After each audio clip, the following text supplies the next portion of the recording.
जय हिंद दोस्तों। आज हमारा टॉपिक है संविधान में अनुसूचियां। आज हम लोग अनुसूचियां यही याद करेंगे, ठीक है। तो चलिए शुरू करते हैं। आज हमारा टॉपिक है संविधान में अनुसूचियां। अनुसूचियां कितनी हैं? अनुसूचियां 12 हैं। कितनी अनुसूचियां? 12 हैं, ठीक है। प्रथम अनुसूची के बारे में बात कर लेते हैं। प्रथम अनुसूची क्या है? राज्य एवं संघ राज्य क्षेत्रों का नाम व सीमाएं। इसमें कितने राज्य हैं? हमारे 28 राज्य प्लस 8 यूटी, इनके बारे में दिया गया है, ठीक है। इसके बाद दूसरे नंबर पे क्या है? वेतन भत्ते। किन किन के? राष्ट्रपति के, राज्यपाल और संसद के सभी सदस्यों के वेतन है, ठीक है। फिर इसके बाद तीसरी अनुसूची में क्या है? शपथ संसद के सभी सदस्यों की शपथ का प्रावधान है। चौथी अनुसूची में क्या है? राज्यों व केंद्र शासित प्रदेशों के लिए राज्यसभा का आवंटन, मतलब राज्यसभा के सीटों का आवंटन, ठीक है। पांचवी अनुसूची क्या है? पांचवी अनुसूची है SC ST क्षेत्रों के प्रशासन व नियंत्रण के बारे में, ठीक है। इसके बाद हम लोग छठी अनुसूची में देख लेते हैं। छठी अनुसूची में क्या है? मेघालय, असम, मिजोरम, त्रिपुरा के जनजातीय क्षेत्रों के प्रशासन से संबंधित छठी अनुसूची है। सातवीं अनुसूची क्या है? सातवीं अनुसूची में है संघ सूची, राज्य सूची और समवर्ती सूची। संघ सूची में कितने विषय हैं? संघ सूची में 100 विषय हैं। समवर्ती सूची में कितने हैं? 52 विषय हैं, ठीक है। इसके बाद 8वीं अनुसूची क्या है? 8वीं अनुसूची में संविधान द्वारा मान्यता प्राप्त भाषाएं। कितनी मान्यता प्राप्त भाषाएं हैं? वर्तमान में 22 मान्यता प्राप्त भाषाएं हैं। इसमें एक और जोड़ी जा रही है, वो विचाराधीन है। कौन सी है? भोजपुरी। भोजपुरी है, वो विचाराधीन है, वो जोड़ी जा सकती है। पहले कितनी थी? मूल संविधान में 14 भाषाएं थी, फिर कितनी जोड़ी थी? फिर 8 और जोड़ी है, ठीक है। हम लोग संविधान संशोधन में देख लेंगे कौन भाषा कब जोड़ी है। अभी हम लोग केवल अनुसूचियां देखते हैं। फिर 9वीं अनुसूची क्या है? 9वीं अनुसूची है भू सुधारों और जमींदार प्रणाली उन्मूलन संबंधी संसद के अधिनियम, ठीक है। मतलब भू सुधारों और जमींदारी प्रणाली उन्मूलन के संसद संबंधी नियम है, ठीक है। इसके बाद 10वीं क्या है? 10वीं है दल बदल के आधार पर दल परिवर्तन रोधी कानून। मतलब कोई भी इस दल से विजयी होकर दूसरे दल में सदस्यता ना ले ले, इसके लिए दल बदल कानून है। फिर 11वीं अनुसूची क्या है? 11वीं अनुसूची है पंचायत की शक्तियां, प्राधिकरण व जिम्मेदारी।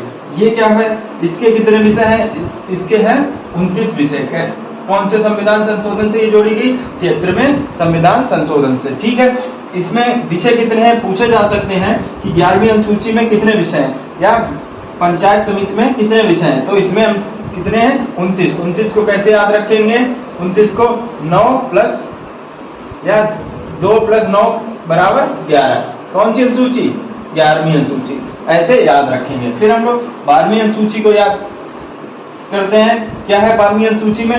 नगर पालिका की शक्तियां, प्राधिकरण व जिम्मेदारी। इसमें कितने विषय हैं? इसमें 18 विषय हैं। कौन सी अनुसूची? 12वीं अनुसूची। अब हम लोग 1 मिनट में ट्रिक के द्वारा सबको याद कर लेते हैं। केवल आपको ध्यान पूर्वक सुनना है। पहली अनुसूची क्या है? सबसे पहले हम लोग भारत को देखते हैं। भारत को देखते हैं तो क्या आ गया? भारत और राज्य के क्षेत्र व सीमाएं। भारत के राज्यों के क्षेत्र व सीमाएं हो गई पहली अनुसूची। दूसरी अनुसूची, दूसरे नंबर पर हम भारतीय लोग क्या पकड़ते हैं? पैसा पकड़ते हैं। तो दूसरा क्या है? वेतन संबंधी भत्ते या वेतन भत्ते, ठीक है। दूसरी हो गई अनुसूची। तीसरी अनुसूची क्या हो गई? तीसरी 3 शब्दों से मिलकर बना हुआ शब्द। क्या है? 3 शब्दों से शपथ। 3 शब्द, तीसरी अनुसूची शपथ। चौथी अनुसूची, चौथा किसका होता है? चौथा होता है बड़े बूढ़ों का। चौथा किसको हम लोग बोलते हैं? 13वीं का। 13वीं को ही चौथा बोलते हैं। तो चौथा किसका होता है? बड़े बूढ़े। और बड़े बूढ़े कहाँ बैठते हैं? बड़े बूढ़े राज्यसभा में बैठते हैं। बड़े बूढ़े राज्यसभा में बैठते हैं। राज्यसभा के सीटों का आवंटन, ये एक बनाई हुई ट्रिक है। इसको आप केवल ट्रिक के माध्यम से याद करने के लिए हम आपको बता रहे हैं, इसको आप देख लीजिएगा।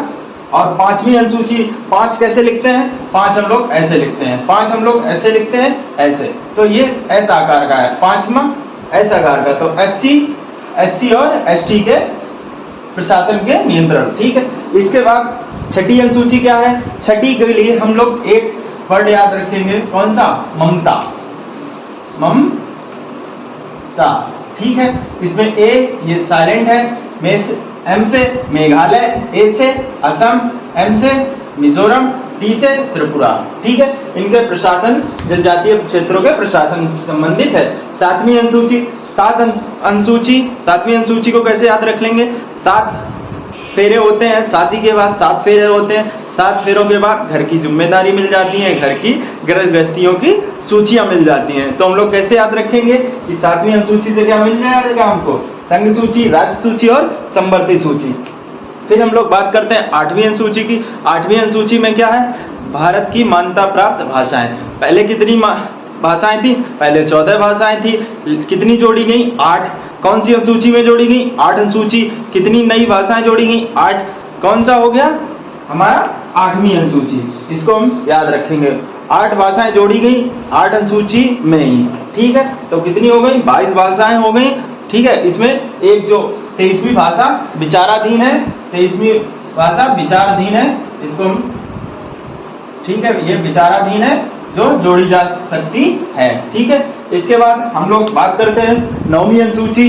9वीं अनुसूची को कैसे याद रखेंगे? भूमि सुधार हमसे ना हो पाएगा। ना 9वीं ना भूमि सुधार, ना 9वीं ना से भूमि सुधार ना हो पाएगा। इसके बाद 10वीं को क्या बोलेंगे? 10 बहाने करके ले गया दिल, मतलब दल बदल कानून। 10 बहाने करके ले गया दिल, मतलब 10 अनुसूची, 10वीं अनुसूची दल बदल से। 11वीं अनुसूची, 11वीं अनुसूची में क्या है? 11वीं अनुसूची में हम लोग देखेंगे कैसे याद रखेंगे? 2 + 9, 2 + 9 बराबर कितने हो गए? 11। 11 का मतलब पंचायत। ग्राम पंचायत में कितने विषय हैं?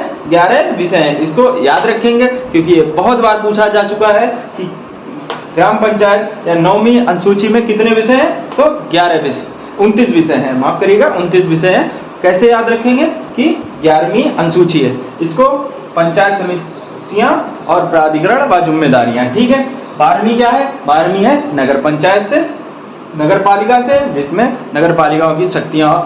अगर वीडियो आपको अच्छा लगा है तो लाइक करें, शेयर करें, कमेंट करें और चैनल को सब्सक्राइब करें।